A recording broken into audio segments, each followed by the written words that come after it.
Hello everyone, welcome back to my channel. ഇന്ന് January 28-ാം തീയതിയാണ്. അപ്പോൾ ഇന്നത്തെ കറണ്ട് അഫയേഴ്സ് ആണ് ഈ വീഡിയോയിൽ ഞാൻ ഡിസ്കസ് ചെയ്യാൻ പോകുന്നത്. അപ്പോൾ നമുക്ക് ഫസ്റ്റ് ന്യൂസിലേക്ക് കിടക്കാം. International day of commemoration in memory of victims of Holocaust ആയിട്ട് ഒബ്സർവ് ചെയ്യുന്നത് 27 ജാനുവരി ആണ്. അപ്പോൾ അതിൻ്റെ ഡീറ്റെയിൽസ് നമുക്കൊന്ന് വായിക്കാം. United Nations General Assembly resolution 60/7 that established the Holocaust and the United Nations Outreach Program also designated 27th January as an annual international day of commemoration in memory of the victims of the Holocaust, observed with ceremonies and activities at the United Nations headquarters in New York and at United Nations office around the world. In 2005, the United Nations passed a resolution to observe the liberation of the Auschwitz-Birkenau cancellation camp in 1945, which enabled the ending of World War II. This year, it will be marked under the theme Holocaust Remembrance and Education for Dignity and Human Rights, which highlights the significance of remembering the Holocaust in today's world. നമുക്ക് next ന്യൂസിലേക്ക് കിടക്കാം. India's Jyothi Yarraji wins gold medal in women's 60 metre indoor hurdles in France, breaking her own national record. അപ്പോൾ ഇന്ത്യയുടെ Jyothi Yarraji gold medal നേടിയിരിക്കുകയാണ് woman 60 metre indoor hurdles ഫ്രാൻസിൽ വെച്ചിട്ട് അവരുടെ തന്നെ സ്വന്തം നാഷണൽ റെക്കോർഡ് ബ്രേക്ക് ചെയ്തുകൊണ്ട്. അപ്പോൾ അതിൻ്റെ ഡീറ്റെയിൽസ് ഇവിടെ കൊടുത്തിട്ടുണ്ട്. In athletics, India's Jyothi Yarraji broke her own national record and won the gold medal in the women's 60 metre indoor hurdles at the meeting de Nantes Metropole 2025 in France. അതിൻ്റെ ബാക്കി details നിങ്ങൾക്ക് വായിച്ചു നോക്കാം. നമുക്ക് നെക്സ്റ്റ് ന്യൂസിലേക്ക് കിടക്കാം. Next news, Jannik Sinner of Italy clinches men's singles title. അപ്പോൾ Jannik Sinner of ഇറ്റലിയാണ് മെൻസ് സിംഗിൾസ് ടൈറ്റിൽ ജയിച്ചിരിക്കുന്നത്. അതിൻ്റെ ഡീറ്റെയിൽസ് നമുക്കൊന്ന് വായിക്കാം. In the Australian Open tennis, world number 1 Italy's Jannik Sinner won the men's singles title.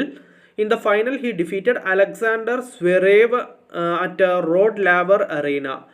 അപ്പോൾ അതിൻ്റെ details നിങ്ങൾക്ക് ബാക്കി ഡീറ്റെയിൽസ് നിങ്ങൾക്ക് വായിച്ചു നോക്കാം. നമുക്ക് നെക്സ്റ്റ് ന്യൂസിലേക്ക് കിടക്കാം. Uniform civil code to come into force in Uttarakhand. അപ്പോൾ ഉത്തരാഖണ്ഡിൽ യൂണിഫോം സിവിൽ കോഡ് വരാൻ പോവുകയാണ് എന്നാണ് പറഞ്ഞിട്ടുള്ളത്. അതിൻ്റെ ഡീറ്റെയിൽസ് ഒന്ന് വായിക്കാം.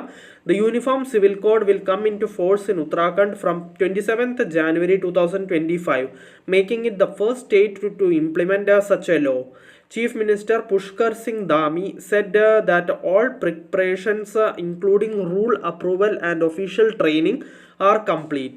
UCC aims to standardize personal civil laws, ensuring equal rights for all citizens. അതിൻ്റെ ബാക്കി ഡീറ്റെയിൽസ് നിങ്ങൾക്ക് വായിക്കാം. നിങ്ങളിതിൻ്റെ സ്ക്രീൻഷോട്ട് എടുത്ത് വെച്ചിട്ടുണ്ടാവുമെന്ന് കരുതുന്നു. നമുക്ക് നെക്സ്റ്റ് ന്യൂസിലേക്ക് കിടക്കാം. Odisha tops the list of achievers on the fiscal health index 2025. അപ്പോൾ ഒഡീഷ ടോപ്പ് ചെയ്തിരിക്കുകയാണ് list of achievers on the fiscal health index 2025.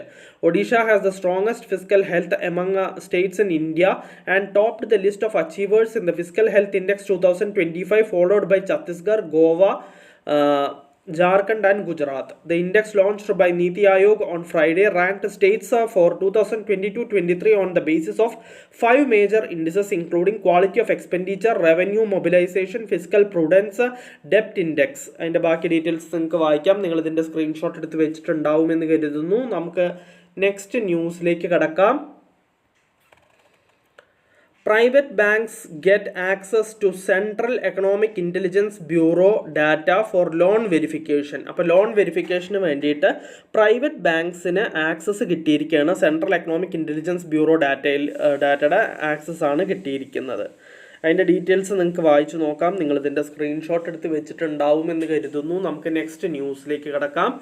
Reserve Bank of India ombudsman resolves 95% of complaints in fiscal year 24.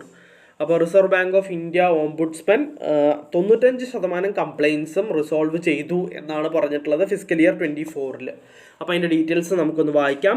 The Reserve Bank of India resolved 95% of complaints received under the Reserve Bank integrated ombudsman scheme between April 1, 2023 and March 31, 2024.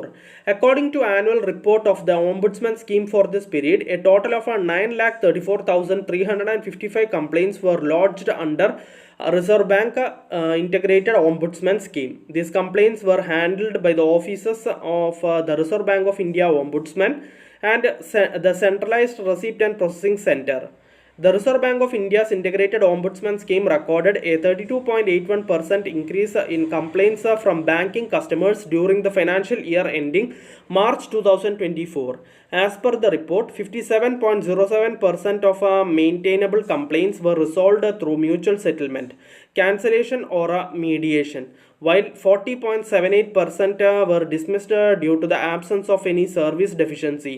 Loans and advances accounted for 85,281 complaints, representing 29.01% of the total complaints, a sharp increase of 42.7% compared to the 2023. അപ്പോൾ അതിൻ്റെ ബാക്കി details ഈ പേജിലും കൊടുത്തിട്ടുണ്ട്. ഇതിൻ്റെയും കൂടി screenshot നിങ്ങൾക്ക് എടുത്ത് വെക്കാം. നമുക്ക് നെക്സ്റ്റ് ന്യൂസിലേക്ക് കിടക്കാം. Ashok Chandra appointed as MD and CEO of Punjab National Bank. അപ്പോൾ പഞ്ചാബ് നാഷണൽ ബാങ്കിൻ്റെ MD, managing director and chief executive ഓഫീസറായിട്ട് അശോക് ചന്ദ്രയെ അപ്പോയിൻറ്റ് ചെയ്തു എന്നാണ് പറഞ്ഞിട്ടുള്ളത്. നമുക്ക് അതിൻ്റെ ഡീറ്റെയിൽസ് ഒന്ന് വായിക്കാം. Punjab National Bank has appointed Ashok Chandra as its new managing director and chief executive officer for a tenure of 3 years. Chandra's appointment follows the recommendation of the Financial Services Institution Bureau, which proposed his name for the prestigious role on October 10, 2024. Before his role at Canara Bank, Chandra was the Chief General Manager at Union Bank of India, where he served on the boards of the Union Trustee Company Private Limited and the National Asset Reconstruction Company Limited. നമുക്ക് next ന്യൂസിലേക്ക് കിടക്കാം. India's participation in international travel trade exhibition at FITUR Madrid from 22 to 26 January 2025. അപ്പോൾ അതിൻ്റെ details നമുക്കൊന്ന് വായിക്കാം. The minister of tourism, government of India participated in one of the leading travel fairs IFEMA being held in Madrid, Spain, for positioning India as the potential leading destination in the source market of Spain and Latin America. The exhibition at FITUR, considered to be the benchmark event in the tourism sector, was held from 22nd to 26th January 2025.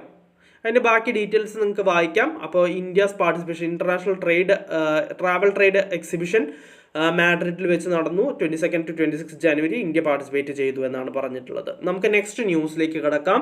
Jasprit Bumrah becomes A 6th Indian to win ICC test cricketer of the year.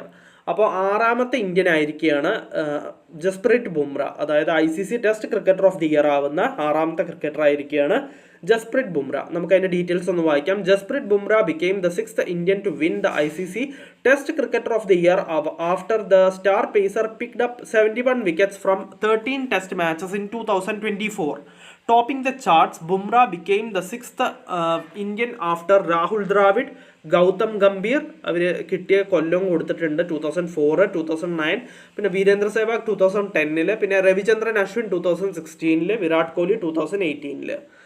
With Bumrah's award, India equaled Australia's record for most players to win the ICC Test Cricketer of the Year award. Steve Smith 2015 and 17 is the only man to have won the honor twice in his career. He was clear of second placed Gus Atkinson, who took 52 wickets from 11 tests. അപ്പോൾ നമുക്ക് next ന്യൂസിലേക്ക് കിടക്കാം. Belarus incumbent president Alexander Lukashenko wins presidential elections. അപ്പോൾ ബെലാറസിൻ്റെ incumbent president ആയിരിക്കുന്ന Alexander ലുക്കാഷോ presidential election ജയിച്ചു എന്നാണ് പറഞ്ഞിട്ടുള്ളത്. അപ്പോൾ നമുക്ക് അതിൻ്റെ ഡീറ്റെയിൽസ് ഒന്ന് വായിക്കാം. Belarus incumbent president Alexander Lukashenko has won the presidential election. Preliminary data from the Central Election Commission shows that Lukashenko received 86.82% of the vote. Early voting for the presidential election took place from January 21st to 25th. അതിൻ്റെ ബാക്കി details നിങ്ങൾക്ക് വായിക്കാം. നിങ്ങളിതിൻ്റെ screenshot എടുത്ത് വെച്ചിട്ടുണ്ടാവും എന്ന് കരുതുന്നു. നമുക്ക് next ന്യൂസിലേക്ക് കിടക്കാം. Smriti Mandhana named ICC women's ODI cricketer of the year 2024. അപ്പോൾ Smriti Mandhana ICC women's ODI cricketer of the year ആയിരിക്കുകയാണ്. ഇന്ത്യയുടെ സ്മൃതി മന്ദന, ഓപ്പണറായ സ്മൃതി മന്ദന. അതിൻ്റെ ഡീറ്റെയിൽസ് ഇവിടെ കൊടുത്തിട്ടുണ്ട്, നിങ്ങൾക്കിത് വായിച്ചു നോക്കാം. നിങ്ങളിതിൻ്റെ സ്ക്രീൻഷോട്ട് എടുത്ത് വെച്ചിട്ടുണ്ടാവും എന്ന് കരുതുന്നു. നമുക്ക് നെക്സ്റ്റ് ന്യൂസിലേക്ക് കിടക്കാം. P. Suryaraj takes charge as Executive Director of Dhanalakshmi Bank. അപ്പോൾ ധനലക്ഷ്മി ബാങ്കിൻ്റെ എക്സിക്യൂട്ടീവ് ഡയറക്ടറായിട്ട് ചാർജ് ഏറ്റെടുത്തിരിക്കുകയാണ് പി സൂര്യരാജ്. അപ്പോൾ അതിൻ്റെ ഡീറ്റെയിൽസ് നമുക്കൊന്ന് വായിക്കാം. P Suryaraj has taken charge as executive director of the Dhanlaxmi bank. He was appointed by the RBI as executive director of the bank for a period of 3 years. He is a certified associate in the Indian Institute of Bankers and will represent as a whole-time member on the board in accordance with Section 10, subsection A, Section 10A 2A of the Banking Regulation Act 1949. അതിൻ്റെ ബാക്കി details നിങ്ങൾക്ക് വായിക്കാം. നിങ്ങൾ ഇതിൻ്റെ screenshot എടുത്ത് വെച്ചിട്ടുണ്ടാവും എന്ന് കരുതുന്നു. നമുക്ക് നെക്സ്റ്റ് ന്യൂസിലേക്ക് കടക്കാം. Padma awards 2025 announced. ശാരദ സിൻഹ, പങ്കജ് ഉദാസ്, ശേഖർ കപൂർ, അർജിത് സിംഗ് എം അവാർഡീസ്. അപ്പോൾ പത്മ അവാർഡ്സ് അനൗൺസ് ചെയ്തു. അതിൽ കുറേ പേര് സെലിബ്രിറ്റീസ് കാര്യങ്ങളൊക്കെ ഉണ്ട് എന്നാണ് പറഞ്ഞിട്ടുള്ളത്. നമുക്ക് അതിൻ്റെ ഡീറ്റെയിൽസ് ഒന്ന് വായിക്കാം. Padma Awards, one of the highest civilian awards of the country, are conferred in 3 categories, namely Padma Vibhushan, Padma Bhushan and Padma Shri. The awards are given in various disciplines or fields in the activities of art, social work, public affairs, science and engineering, trade and industry, medicine, literature and education, sports, civil service, etc. അതിൻ്റെ ബാക്കി details നിങ്ങൾക്ക് വായിക്കാം. നിങ്ങളിതിൻ്റെ screenshot എടുത്ത് വെച്ചിട്ടുണ്ടാവും എന്ന് കരുതുന്നു. പിന്നെ for the year 2025 the president has approved a conferment of 139 Padma awards including 1 duo case. അതിൻ്റെ ഡീറ്റെയിൽസ് നിങ്ങൾക്ക് വായിച്ചു നോക്കാം. അപ്പോൾ നിങ്ങളിതിൻ്റെ സ്ക്രീൻഷോട്ട് എടുത്ത് വെച്ചിട്ടുണ്ടാവും എന്ന് കരുതുന്നു. ഇന്നത്തെ കറണ്ട് അഫയേഴ്സിൽ ഇത്രയേ ഉള്ളൂ. ഒരുവിധം എല്ലാ ഇമ്പോർട്ടൻറ്റ് ന്യൂസും ഞാൻ ഡിസ്കസ് ചെയ്തിട്ടുണ്ട്. നമുക്കപ്പോൾ നാളത്തെ കറണ്ട് അഫയേഴ്സിൽ വീണ്ടും കാണാം. So bye every one.